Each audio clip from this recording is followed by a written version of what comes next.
The next topic is limit from a graph. Previously we studied how to calculate limits numerical, which means using a calculator, plugging in a lot of numbers into the function. And here's another way of calculating limits or estimating limits. Limits from graph of a function.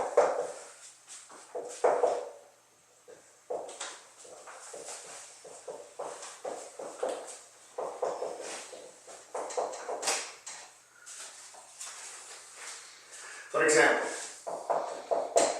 let's say the graph of a function is given. So graph, and typically graph starts with y equals, because it's on the xy frame. Graph y equals f of x is given. So I want to draw a big graph. And for this I want to draw the coordinate frame first. 1, 2, 3, 4, 5, 6, 7, 8, 9, 10. And here 1, 2, 3, 4, 5. So I want to draw a graph of a certain function. So my graph will be looking like this. So let's say like this. Now it has an empty dot, which means function value will be somewhere else, and then it goes like this. Let's say like this. Another empty dot, and say like this. And here, for example, like this. So this is graph of a function y equals f of x. It's pretty complicated and it's impossible actually to express it with a simple formula. If you try to express it with a formula, it will be very complicated, and formula is not given anyway, only graph is given. And now with this graph, there are several questions asked. So, for example, find limit as x approaches, say, 5 minus f of x. Because of the minus here, you see that it is one-sided, specifically its left-hand limit at 5. Now, the next question will be right limit, and then two-sided limit. Now I want to try some other numbers. For example, at 3. D will be limit as x approaches 3.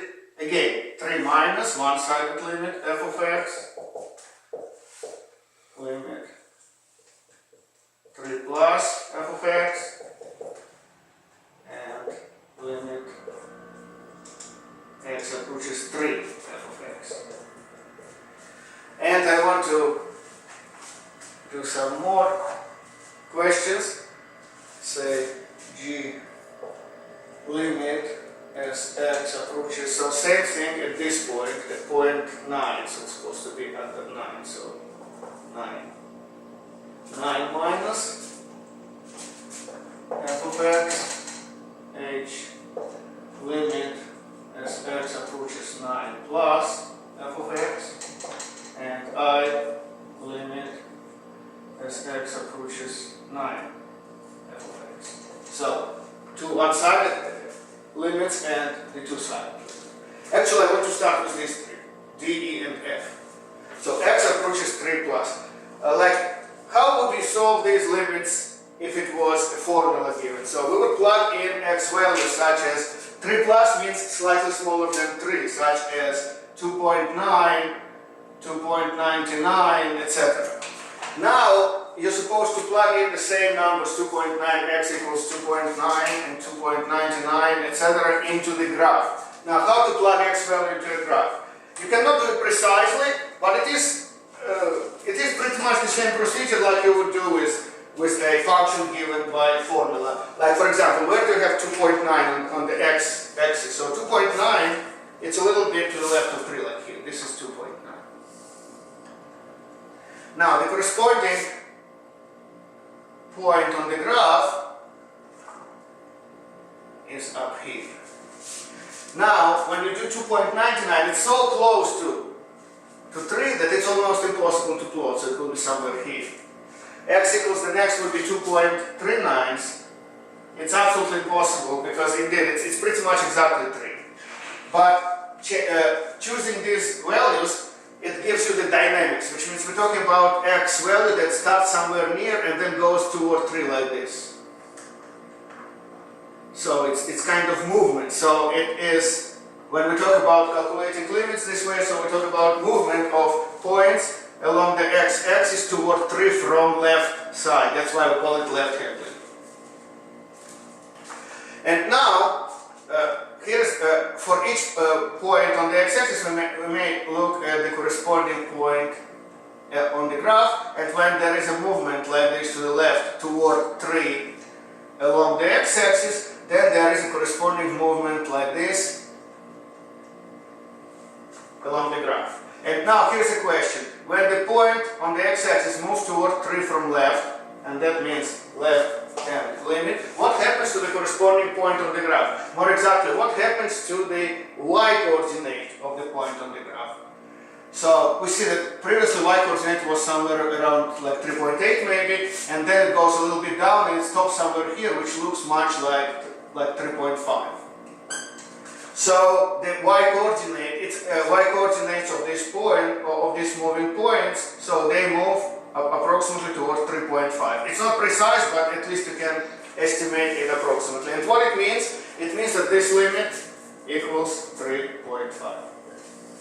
So that's how we can estimate a limit, and a one-sided limit in this case, from graph of a function without actually having the formula. And now, same way we can calculate all the other limits. Like, let's do this one, right side limit.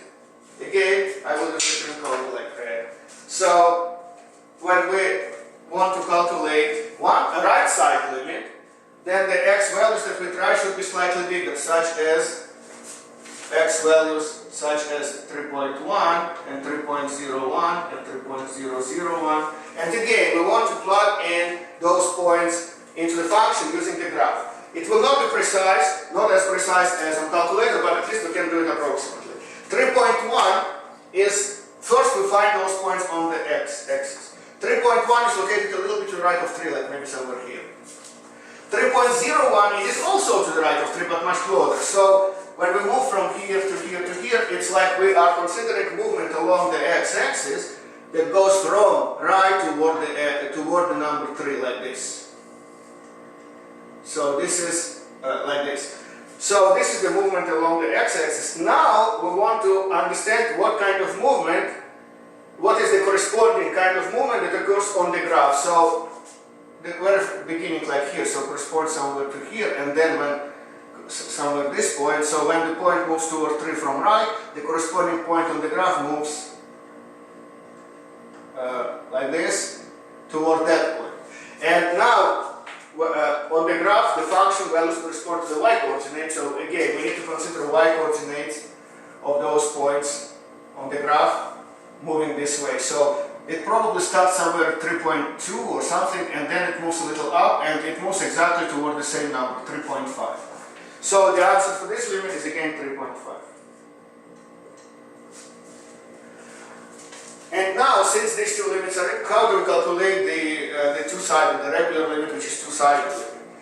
We don't look at the graph anymore. What we do is we look at the two one-sided limits that we have just calculated. Since they match, they both equal 3.5. They both equal 3.5. So the corresponding value will be the value of this limit. So this value just goes here, and this value equals 3.5 as well. As long as these two are equal, so the same value belongs to this limit. So this limit also equals 3.5. Now, so this is how we calculate limits at a portion of the graph that has no gaps, no holes, no nothing. Now I want to show you how the same thing occurs at a place where the graph has kind of a small hole. I want to call this kind of picture small hole. What is small gap, maybe I should call it. Small gap means that the graph actually has a small gap, which means f of 5 is not equal to 2. F of 5 equals, the value f of 5 is determined by this number, so equals 3.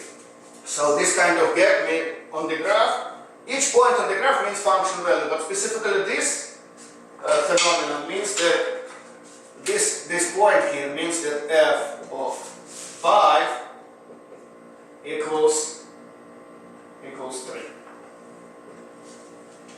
Now let us calculate these three limits. And we're calculating them exactly the same way. Like to calculate the first one, x approaches 5 minus, which means 5 it's a left hand limit, we will try x values slightly smaller than 5, such as 4.9 and 4.99, etc. And again, we just find the corresponding points here on the graph. First we find them on the x-axis. 4.9 is located here, 4.99 is located here, and altogether we're talking about movement toward 5 from left. That's why it is left hand limit, because it moves toward 5 from left. Now the corresponding, my picture may not be perfect, but the corresponding movement on the x-axis, the corresponding movement on the graph, this is the movement on the x-axis, but the corresponding movement on the graph goes like this. And if you think of what happens to the function values, to the y-coordinates that is, so they go toward y-coordinate of this point, which is approximately 1.5. That means this limit here equals 1.5. Now let's do right-hand limit. Right-hand limit, when x approaches 5 plus, that means x is taking values slightly larger than 5, like 5.1, 5.01, etc. Those, you see, I don't really plug in those values into the function. Those values only show me the dynamics. And the entire calculus is all about dynamics. So how the point moves along the x-axis and how the point moves along the graph. So along the x-axis moves like this. So starting here moves toward 5 from right. So this is the dynamics of this limit, of the right hand limit. So it starts somewhere a little bit to the right and then goes toward 5 from right. Now the corresponding portion, this is the movement along the x-axis. The corresponding movement along the graph will look like this.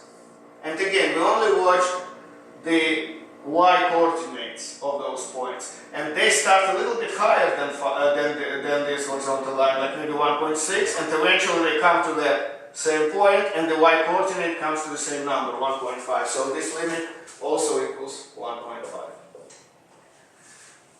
And to calculate the two-sided limit, the regular limit, once again, we just look at these two answers. Same like here. So these two answers are equal. And therefore that same answer goes here, so it equals 1.5. Therefore, limit of this function at x as x approaches 5 also equals 1.5. And what I'm trying to explain is that the behavior of the limit, the method of calculating limit, is the same at the point where the graph has absolutely no gaps, like at this point or on any other point. And when the graph has like a small gap here, the behavior of limit is the same. So we still can calculate limit, and the limit equals a certain value. And what is interesting is that value of the limit, which is 1.5, has nothing to do with value of the function. We will study more about this phenomenon later on, but for now, I'm saying that if there is a small gap inside the graph, or there is no gap at all, in terms of limit, it doesn't matter. It doesn't make any difference. So it's the same kind of calculation, and same way both of them have a certain limit. But now for the last three, it will be different. For the last three examples, it will be different. So let's calculate limit as x approaches 9 minus. 9 minus means, again, values for x that are slightly smaller than 9, such as 8.9, 8.99, etc. Again, we do it first on the x-axis and then on the graph. 8.9 is located somewhere here. 8.99 located here. So we're talking about dynamics along the x-axis from left toward the number 9. Now, if you and see what happens on the graph. On the graph we see this portion, I mean this kind of movement. So the point on the graph moves this way, and again if we try to estimate the function values, what happens to function values when the function values are the same as the y coordinates. So what happens to y coordinates of these points when it moves this way? So we just estimate here. It looks like pretty much the same as this, so 3.5 or so. So this limit equals 3.5. Equals 3, equals 3.5. So that's for the left hand limit. Now for the right hand limit. For the right hand limit, we have numbers like 9 plus means 9 plus something extra, like 9.1 and 9.01 and 9.201, etc.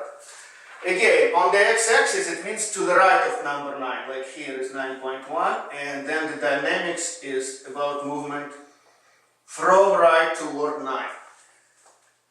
But now, when we lift this dynamics to the corresponding portion or corresponding dynamics, corresponding movement on the graph, so it will go here to this portion of the graph, and the movement will be this, like this.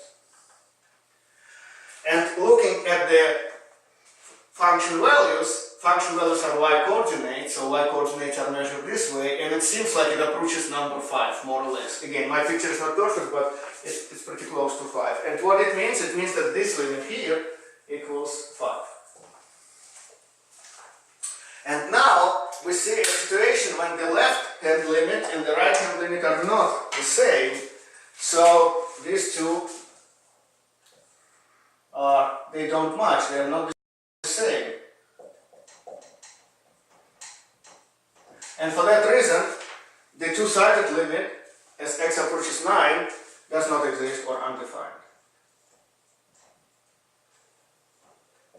So it's another example when the limit is undefined. And now this kind of gap, this kind of situation actually can be easily seen on the graph. It's not a small gap. In the small gap, the left and the right portions of the graph actually connect together, even though they have a small gap in between. But in the big gap, the left and the right portions of the graph, they don't match. They come to different points. They have, I want to call it a large gap. Large gap. So in the situation of large gap, the limit from left and limit from right are not the same. So the left hand and right hand limit are not the same. And therefore the limit, the two-sided limit, the regular limit is undefined, or we can say that it does not exist. So this is how to calculate limits when the graph of a function, when graph of a function is given.